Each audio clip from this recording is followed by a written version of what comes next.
welcome to Tea and Training. It is Monday. It is not Monday. It is Tuesday, but yesterday was a public holiday, so we are treating today like it's Monday, and we're doing tea and training on Monday. Tuesday. You know what I mean. Now, I want to make sure that you can see and hear me before we get into the good stuff. But if you're joining me live or you're watching the replay, let me know what you're drinking. I am drinking English breakfast tea with a little bit of almond milk in it today. That is my choice for tea and training today, and I'm just going to jump in here and just make sure that I am appearing live and you can hear me. Looks like you can. That's a good start. So today we're going to talk about the 3 keys to coming up with social media content consistently. But before we do, can we talk a little bit about owning a property management business? When I first went out on my own as a property management only company, I was a really good property manager. I'd been a property manager since I was 18, 19 years old. I had been a property investor since I was 18, and I was a pretty good property manager. But the thing is, if nobody knows you, then nobody brings their properties over to you. And that was a rude awakening for me, because I discovered that nobody knew me. I was brand new to the town as well. I'd only lived in that area for about 6 months or so. So nobody really knew me anyway. And I didn't have a strong network of people, and nobody knew me. And I couldn't get landlord leads until I started to get to know people. And you know, one of the biggest mistakes I think I made was not prioritizing my social media accounts early enough in my rent roll. I prioritized them a little bit later on. But in the business that I owned before I owned my rent roll, I owned a retail business, and social media was one of the most powerful lead generation tools that I had in my repertoire. So social media has been such a huge part of growing businesses for me over the past 13, 14 years. It's just the most powerful tool, and it's free, meaning you can just use the free side of social media if that's what you want to do. I also love the paid side as well. I love Facebook ads, but I also really love the free side. So let's talk about the free side while we have a cup of tea, and talk about how you can be coming up with social media ideas, content ideas, so that you're not feeling stuck, and so that you've got your brand awareness happening, and so that you've got strategies to get that reach, so that people actually know who you are and can bring their properties across to you. Now, I've got a couple of notes in front of me, so if you see me look down, that's what it is. I actually wrote a blog post about this a couple of weeks ago, so I will link to the blog in the comments below this a little later on. So if you want to read the full notes on it, you certainly can. You can just check out my blog. But there are a couple of keys to follow when it comes to coming up with social media content, especially content that is going to help you grow your rent roll. Key number 1 is following the 4:1 ratio. So this means that for every time you want to post something promotional on social media, you need to have at least 4 non-promotional posts appearing. So that's 4 non-promotional posts to 1 promotional. Now, a promotional post is an invitation for your audience to take action and move their property across to you. So you need at least 4 non-promotional posts for every 1. I actually think the ratio should probably be even a little bit higher, but my experience has been that 4 is kind of the minimum. So if you're wanting to promote your business, if you're wanting to ask people to take action and bring their property across to you, then you need to have had at least 4 other posts that are not promotional. So the other posts are social posts, getting to know you, getting to see behind the scenes, getting to know your business, your brand, your people, your community. That's what you need to be focusing on.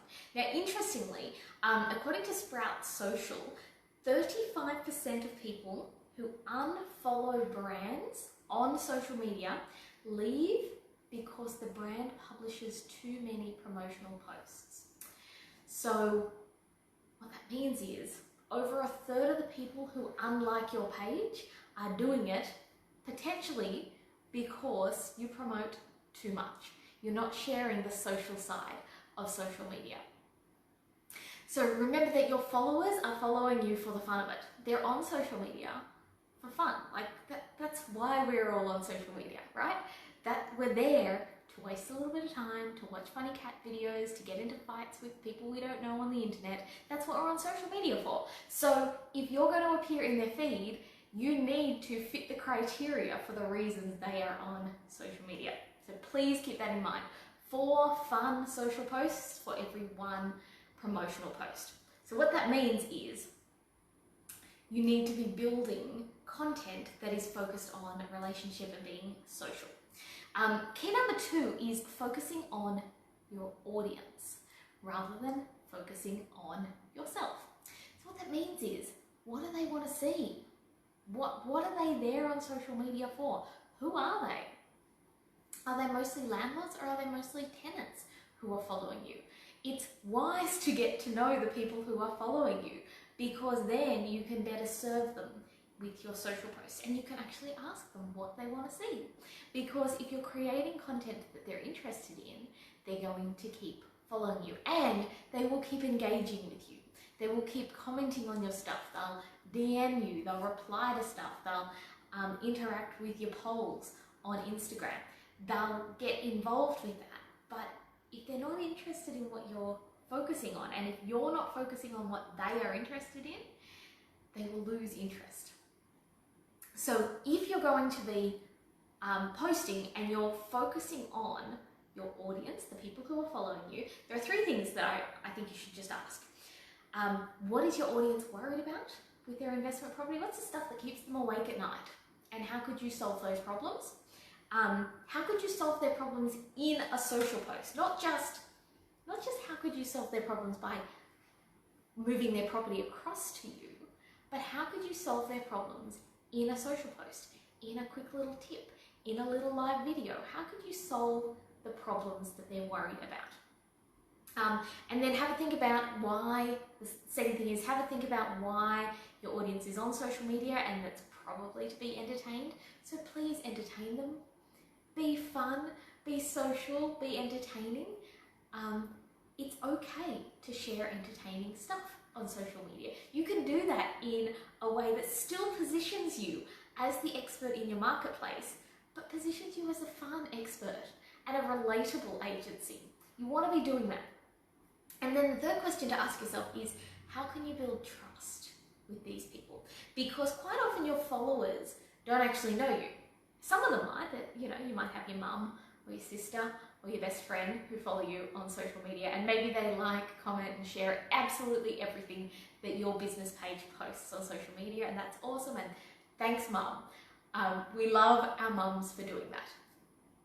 But you got to think about who else is following you, and are they people in your community who don't actually know you personally, don't know you as the business owner, don't know your team, so they don't know you yet. So how could you be posting content that allows them to get to know you a little bit better and allows them to like you a little bit more and allows them to trust you? I know it's cliche, the whole know, like, trust factor, but it's so important because we're in a world now where we don't have face-to-face relationships all the time. In fact, you probably have a bunch of landlords that you've never even met in person. You've emailed with them, you've connected with them over the phone, maybe you've even done some video chats, but you've never met them in person. So social media can be a way to bridge that gap. So for those people who don't know you yet, who haven't actually had a conversation yet with you, who are thinking about maybe having a conversation with you, social media just allows you to bridge that and allows people to get to know you a little bit better, like you a bit more, trust you an awful lot more. And consistency is really key here, because if you're inconsistent with your social posting, then you're not as reliable. So this is one of the reasons I talk about quality over quantity. We're going to talk about that in just a tick, because consistency is really the key here. Key three with coming up with consistent content is the quality over quantity. And again, this is really cliche and I wish I had a fancier term for it. But the thing is, you want to make sure that you are consistent and reliable. And I'll tell you why. Because when I check, actually, let me tell you about an experience this morning. Some girlfriends and I are going to be heading out for Lebanese food. Not this Friday night, but next Friday night. And I am both gluten-free and vegan. And usually Lebanese restaurants are totally fine to do gluten-free and vegan food, but I have jumped on a couple of restaurants' Facebook pages and sent a couple of messages off just to double check that they're happy to cater for me, because I don't want to rock up and then it's awkward and it's a bit of a pain. But these are Lebanese restaurants that I don't follow yet. I have just started following them. And what I've done is I've gone to their website first, then I went to their Facebook page because I thought, oh, I'll send them a message. That way that'll just be easier, because I'm like everybody these days, I'm avoiding the telephone. So I just sent a Facebook message, and then you know what I did? I went and scrolled through their Facebook page. I went and scrolled back to see how active they are. And the ones that are sporadic with their posts, I am disregarding, because I'm thinking like, well, you haven't been on here for 3 weeks, and then 3 weeks ago you posted 3 posts in a row, and you don't have any systems here. And me, as I'm getting ready to go to this restaurant, I'm thinking, I want to make sure that you can cater for me and that you've got your kitchen organised. If you can't get your Facebook page organised, how on earth are you going to cater for the gluten-free vegan? Too hard. And I formed an opinion. I judged based on their Facebook page. But there was one Facebook page that they were just posting regularly. So a couple of times a week. Not every single day, a couple of times a week. And their most recent post was either last night or the night before. And I thought to myself, that's probably all right. They seem to have a bit of a system about it. They seem to have a routine. And then to top it off, they actually were the first to respond to me about my question about whether they can cater for me, and they can. So that's the restaurant we're going to go to. But can you see how the reason we want consistency is not only so that you've got something appearing in people's feed on a regular basis, albeit a reduced number of people because your organic reach is not great, but it's still a bunch of people and it's still free. So like anytime somebody offers me free advertising, free marketing, I think why not? So it's not just that, it's so that when someone comes to your Facebook page to do a little bit of research about you, or goes to your Instagram account to do a little research on you, they scroll back through and go, oh yeah, these guys seem to be active, they seem to have their stuff together. So it's important that you focus on consistency and quality over quantity. So I would prefer to go to a Facebook page that has a couple of posts a week, every single week for months and months and months, rather than go to a page that has posted every day this week and then not for a month prior. Because to me that's sporadic and they don't seem to have themselves organised. So I tend to trust the company that is posting 2 or 3 times a week, every single week, over the company that posted every day this week and nothing for a month prior. Do you see how that works? And I'd really love for you to ask yourself, what do you look for when you scroll through someone's Facebook page or when you scroll through someone's Instagram feed? What is it that you're looking at? Comment below and let me know. Are you looking for consistency, or are you looking for kind of something you don't care if they're a bit sporadic about it? Comment below and let me know. I really want to know about that. But we have a solution for you as well, because consistency can be a little bit challenging sometimes, and sometimes coming up with ideas can be a little tricky. So I have put together some live training for you. So you might have heard that we are opening up the Social Summit next week. So this week you can register to join us inside the Social Summit. The Social Summit is a 5-day live training event that takes place here on Facebook inside a private little Facebook group.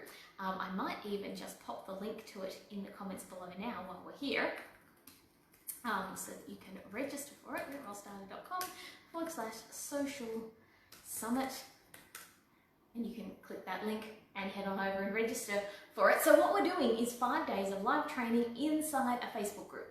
We ran it at the end of last year and it was a hit. We had so much fun and we had so many people walk away with so many good ideas about what to post, because on the last day of the live training, once we've done all of the other prep work, on the last day you actually end up with a library of social posts that you can just refer to whenever you need to. So we go through and we look at your mindset around social media, because as much as you might think you don't have a mindset around social media, you probably do. And so we're going to smash through any limiting beliefs you've got there, and we're going to set you up for success in your mindset around social media. And then we're going to look at your branding strategy and what it is you want to be known for on social media. And also looking at other brands outside of our industry and how you can incorporate some of their strategies into your own, because you can learn an awful lot from brands that are not even in the real estate space. So we're going to be doing that, and then we'll be coming up with a library of social media posts so that you can just write this great big long list, and I'll step you through how to write them all down and how to repurpose content as well. So we'll be coming up with all of that together in a live training on the last day, and then you'll have your list ready to go. So if that type of stuff interests you, I would love for you to come and join us inside the Social Summit. It's going to be so much fun. We had such a great time last time. We gave away prizes, so there will be prizes this year as well. In fact, we're doing more prizes this year, so just coming and participating gets you in the draw to win a whole bunch of prizes, including a full day of coaching with me here in Sydney. So if that interests you, come along. So I've put the link in the comments below. Just rickrollsdata.com/social summit is where you go to register, and we open up the group on Friday and we get started on Monday. So the live training will be every morning at 10 a.m. Sydney time, but if you can't catch it live, that's cool, you can watch the replay. But you'll get your worksheets and you'll get your training, and then by the end of the week you'll have had your social media breakthrough. So I can't wait to see you there. It's going to be so much fun. We had such a good time last time. So I would love to see you there, especially if consistency is something that's important for you this year. If coming up with posts, if being consistent, and if using your social media as a way of getting more leads, getting tagged, getting recommended, getting messages, if those sorts of things are important to you this year, then come to the Social Summit. You'll have a great time, but you'll also get some clarity around your strategy for what you want to be known for on social media and how to do that on a consistent basis. So click the link in the comment section below and I will see you there. Have a fabulous week. Even though it's a short week, have a fabulous week, and I'll see you inside the Social Summit if you decide to join us.